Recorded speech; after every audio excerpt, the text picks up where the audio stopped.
Yeah, I don't suppose you get about 30 minutes to talk about cars. If I'm being completely honest, probably got days. Let me guess. Brake job? Yep. I want to suppose your Uh-huh. classic breakdown.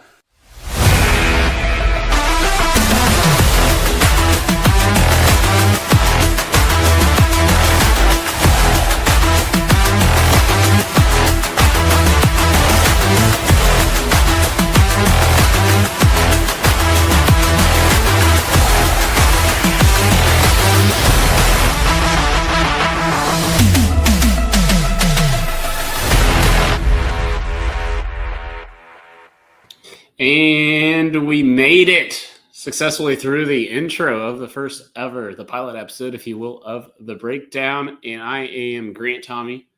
I am known as Straight Six Fan here on YouTube, but we are excited here tonight, part of the Get Out and Drive podcast, to be on this channel. But I'll shut up for a second and hand it over to my cohort. And I'm Jason. I am also known as Old Car Guy over here on YouTube. And we wouldn't be here as part of the old Car Guy and Six Fan show, which is now the breakdown, if it wasn't for our partners over at the Get Out and Drive podcast, which is obviously where you're watching this tonight.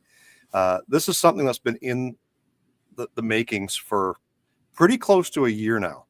And we've been wanting to do this, get back into a live stream of some sort. So, life gets in the way sometimes when you're having fun, Grant. Yeah, I was listening to some Sean Kinnell today on YouTube, and he had this quote, and I'm going to butcher it, but it was essentially just like, sometimes when you're in search of perfection, it just gets in the way of progress. And I think that's what we stumbled upon when we kept trying to reinvent the wheel. And then ultimately, I think we have this desire to go back to our roots, because we were going to pre-record these and do this as a podcast, but it just made more sense the more we talked about it, just to go back to what we feel like we do best. And that's just operate live off the cuff. And so, Jason, why don't you take a little bit of time and explain the meaning behind the name Breakdown that we chose? Yeah, so over at the Get Out and Drive podcast, we recorded a new little excerpt kind of explaining what it is we are doing over here. And one of the things I scripted into that description was, we're not just out here running out of gas and turning minor brake jobs into day-long processes. We're looking to break things down. We're going to look at podcasts episodes that we find that we might want to break down and talk a little bit more about them.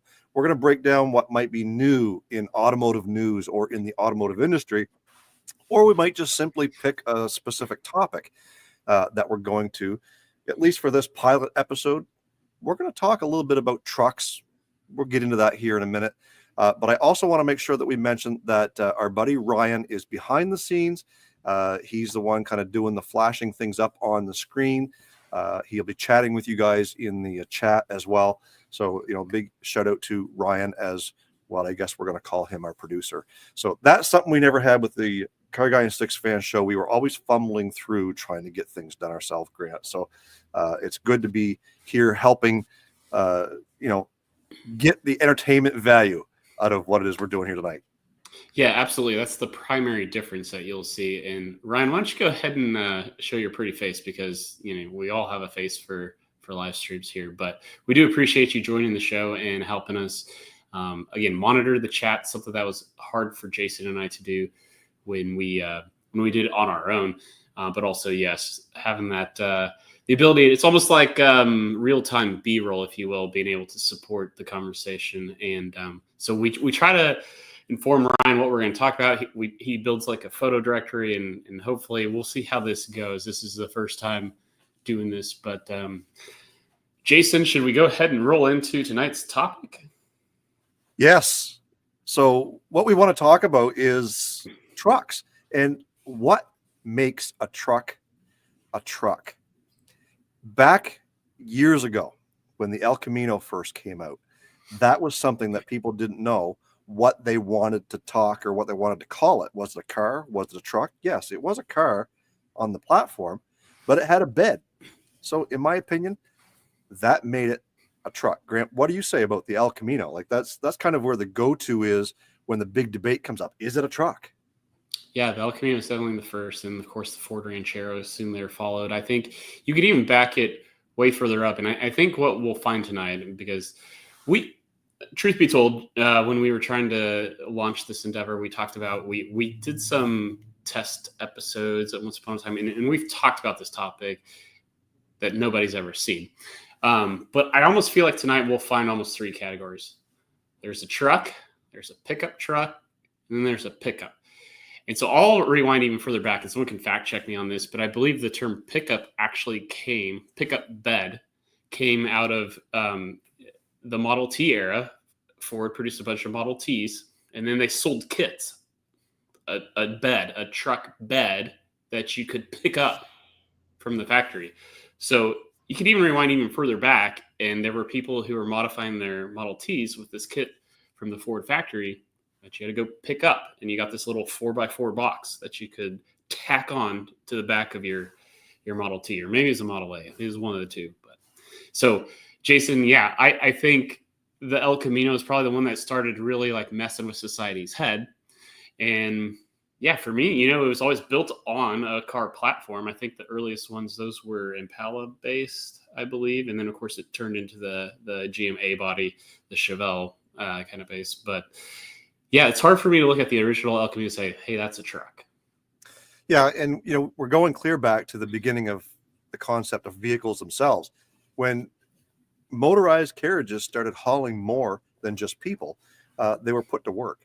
And trucks became a implement, something that you needed to have to haul things around, whether it be hay, tow a trailer, tools, milk, whatever you were using, whatever industry you were using it in.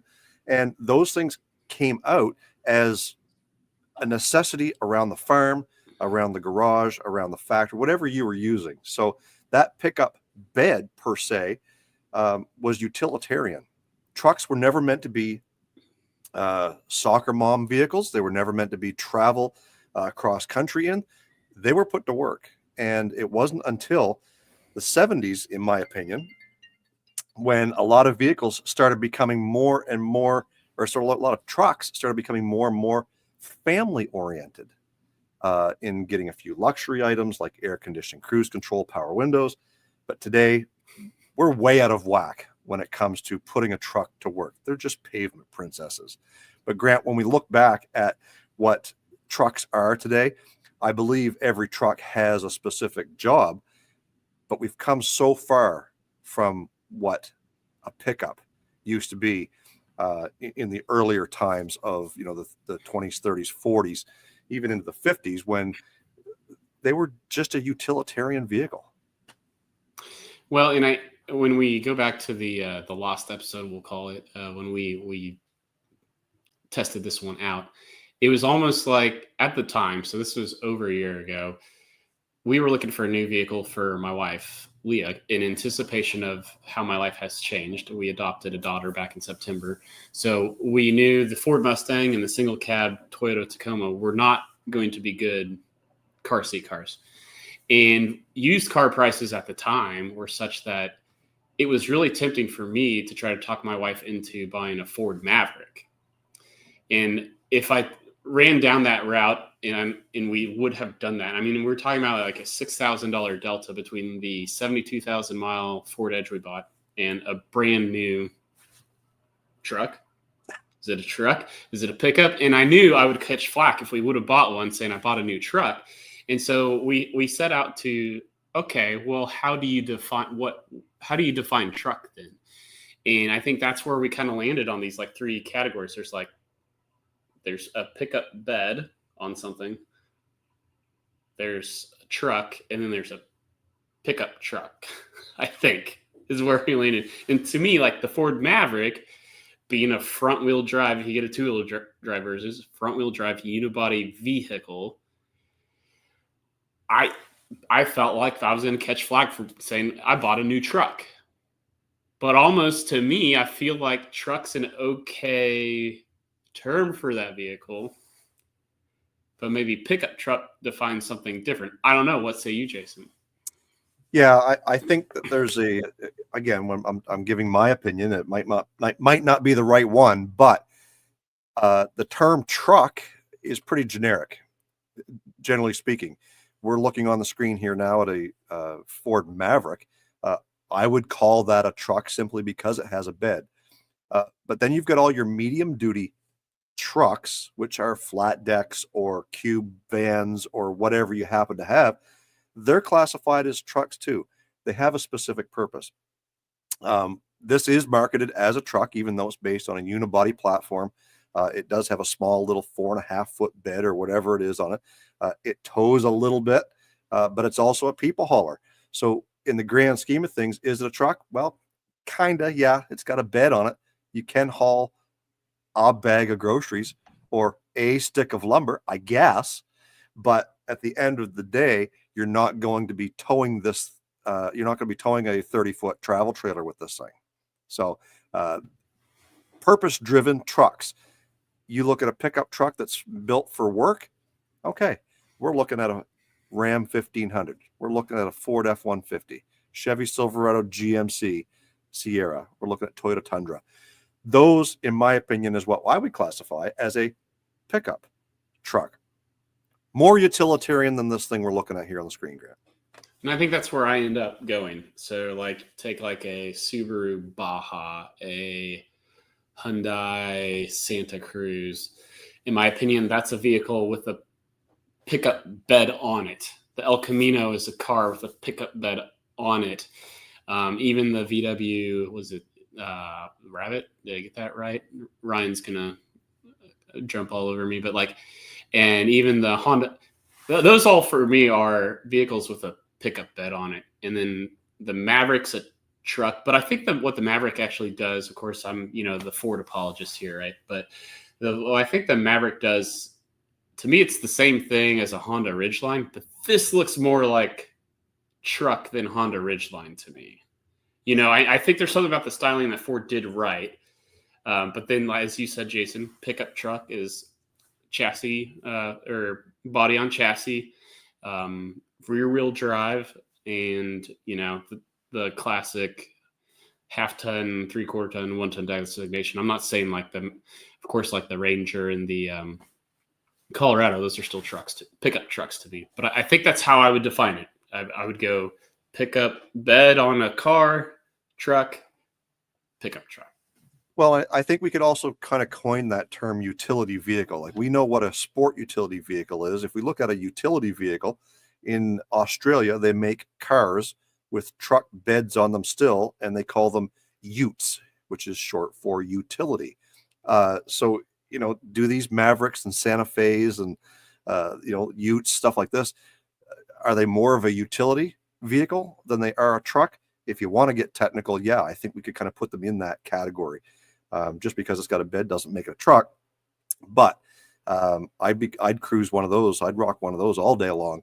I don't know about you, but I just wish that they had come to North America and stayed, versus the El Caminos and Rancheros and stuff like that. They just kind of went by the wayside.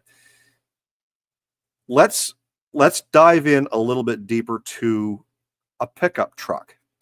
There's been a lot of people looking at the Cybertruck, for instance. We're going to flash a picture of a brand new 2025 Cybertruck up here on the screen. Now, can it haul things in the bed? Yes. Does it have a built-in tonneau cover? Yes. Does it have 4 wheels? Yes. I mean, look at it. Some people think it's beautiful. Me, I just think it's a pile of garbage.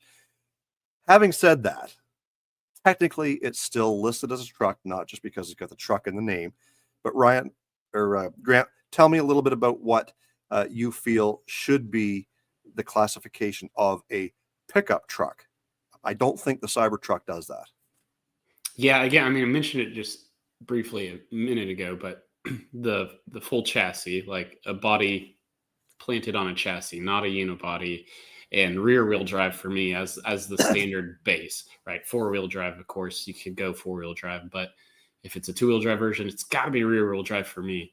And so that I know once upon a time we were sort of debating like how big the bed has to be. I'm not willing to necessarily put a number there. I really just think rear wheel drive body on chassis was for me the definition of pickup truck. Well, and we could probably even add towing capacity to that list as well, because even a small 2-wheel drive V6 work truck has greater towing capacity than this Cybertruck that we see clearly on the screen. But even if you get into 3/4 ton and 1 ton pickups that are capable of hauling 10 and 12,000 pounds, to me that makes a pickup a pickup. That's a work truck. People hauling their 5th wheel travel trailers, or hauling flat decks with tractors or farm equipment on them, whatever it happens to be.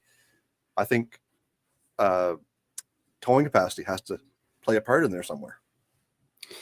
Well, and I'm curious to hear from the chat. I don't see I don't know how many people have actually joined in the interface we use. We don't get to see necessarily how many people have joined, but I'm curious to hear from the fans. And even if you're watching this after the fact, why don't you go ahead and leave a comment, because I think it's a really good debate.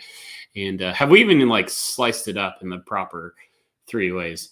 And I think John brings up a really good point, like the Chevy Avalanche, because, for me, when I say body on frame, like I guess I, in a way, am implying that seam behind the bed and the cab.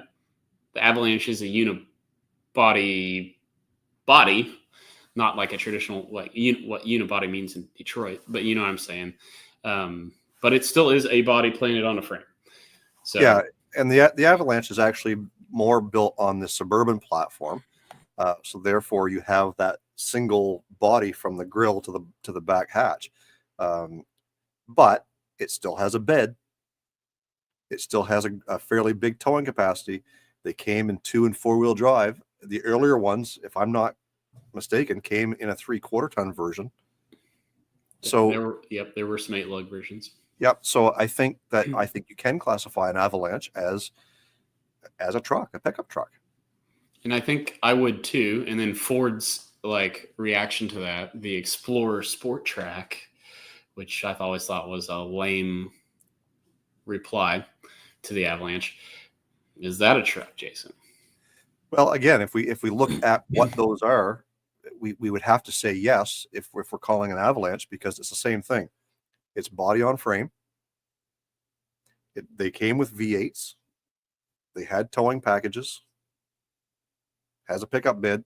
I mean, by all definition, is it a truck? Yeah, I believe that the Ford Explorer Sport Track would have to be classified as a truck.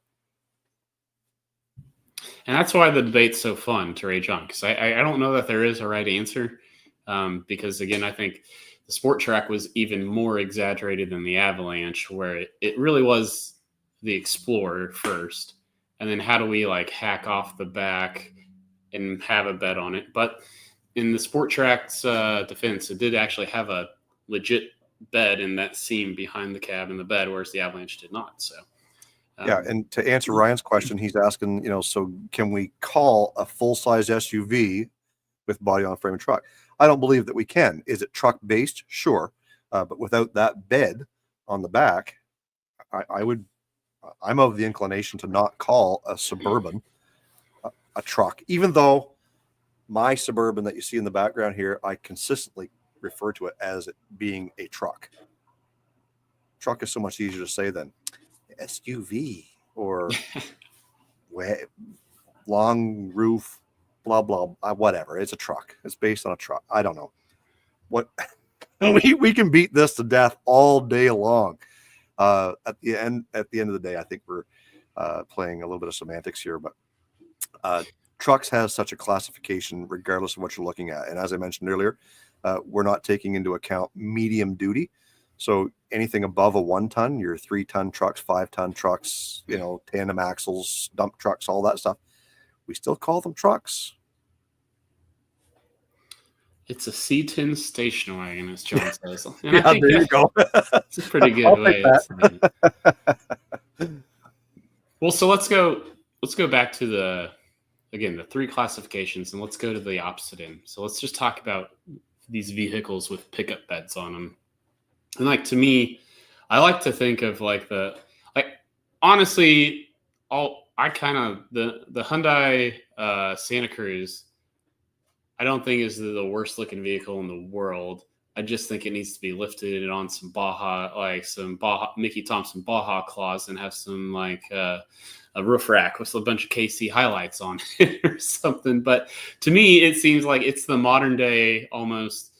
It's like if you chopped off the back of an AMC Eagle and then added on 40 years to it. I think that's what the Hyundai Santa Cruz is. So, Jason, out of this category, is there anything that you actually kind of lean towards of a vehicle with a pickup bed on it? Of course, like El Camino and everything, all those previous, they all apply.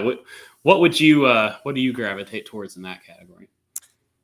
Well, I guess if we're sticking to what's available here in North America, we don't have much of a choice, right? There's only a handful. But like Volkswagen makes one, in Europe I believe it's called the Amarok. Mitsubishi makes one.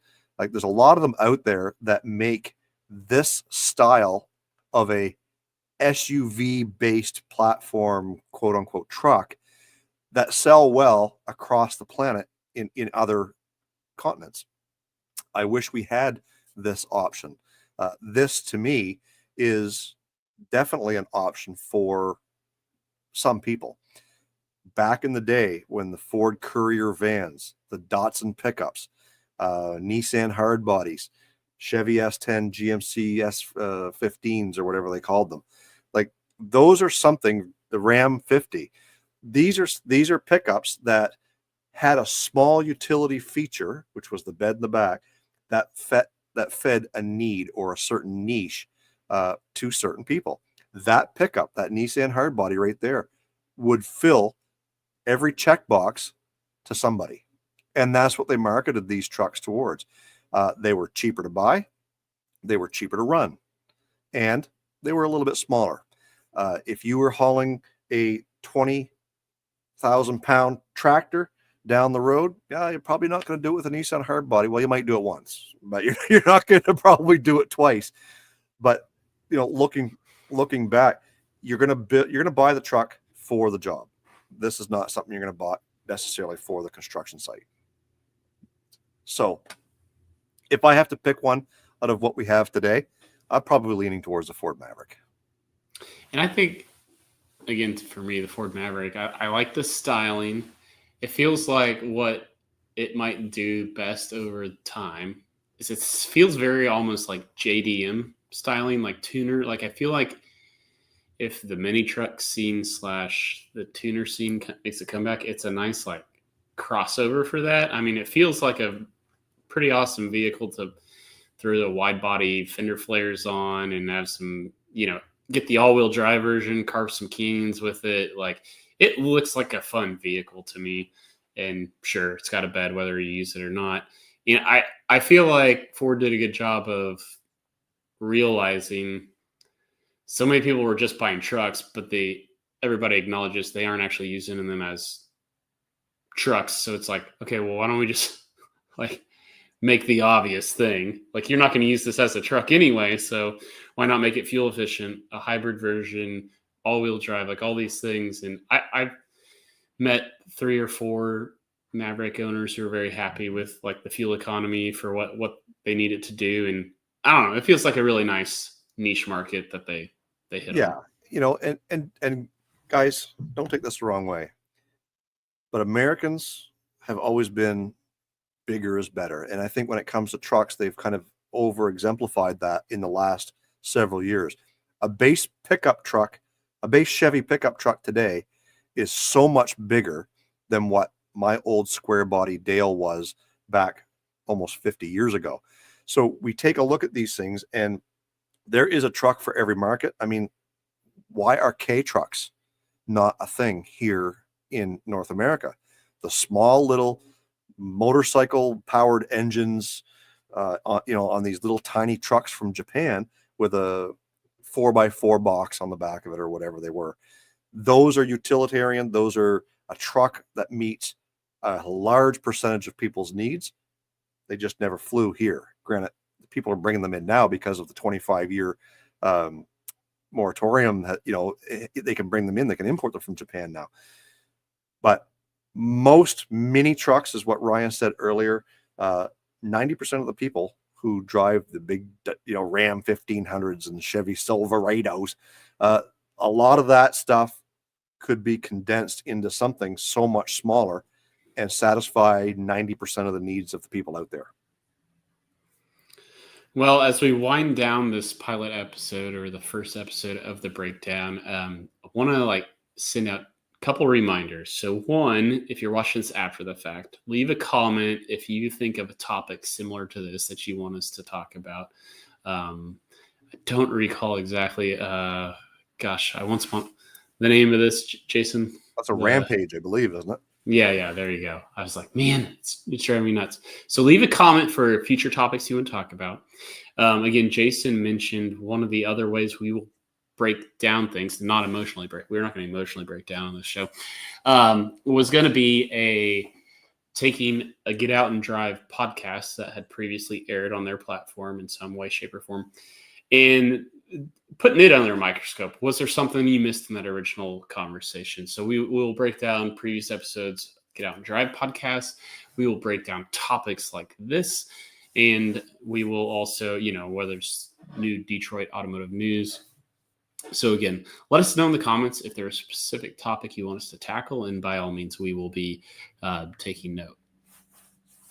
Yeah. So if you guys enjoyed this series, make sure you give this video a thumbs up. If you're not yet subscribed to the Get Out and Drive podcast YouTube channel, hit that subscribe button right now. And that way you can be on the cusp of all the new episodes that come out.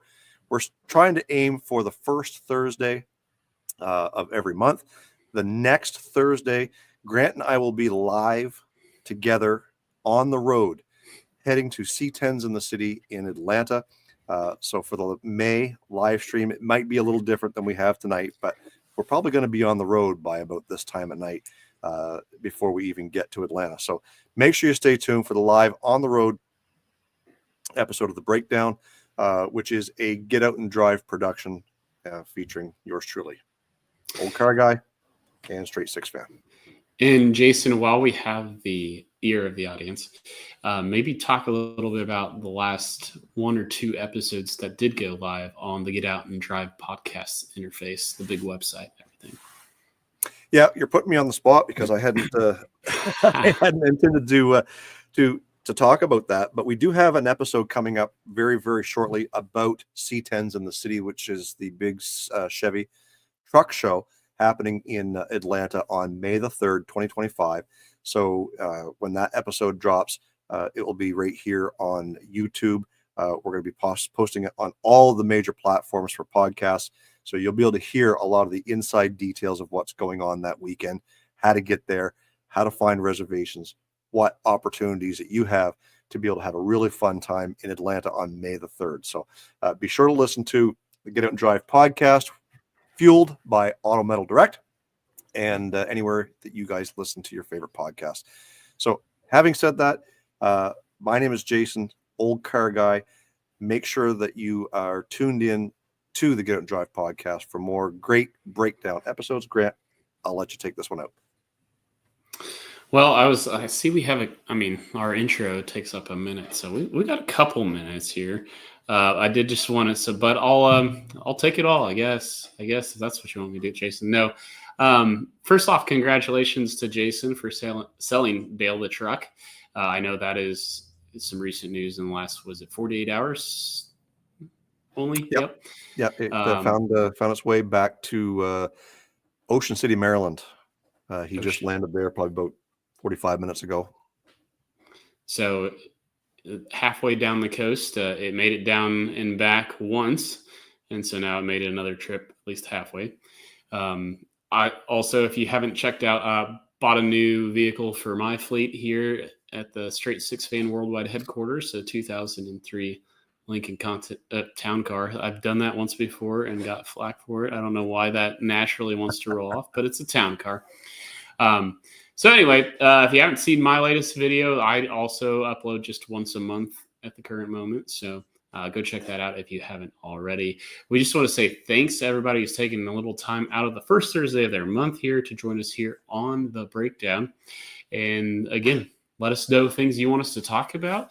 If you feel like there's anything we missed in the conversation, by all means, let us know where we were wrong. We definitely want to hear those comments. But again, thanks again. We hope to see you a month from now. And with that, I guess we call it an episode, Jason. Absolutely. Thanks, guys, for sticking around. We'll see you in the next one. What's up? Hey, Grant. Yeah, I don't suppose you get about 30 minutes to talk about cars. If I'm being completely honest, probably got days. Let me guess. Brake job? Yep. I want to suppose you're... Uh-huh.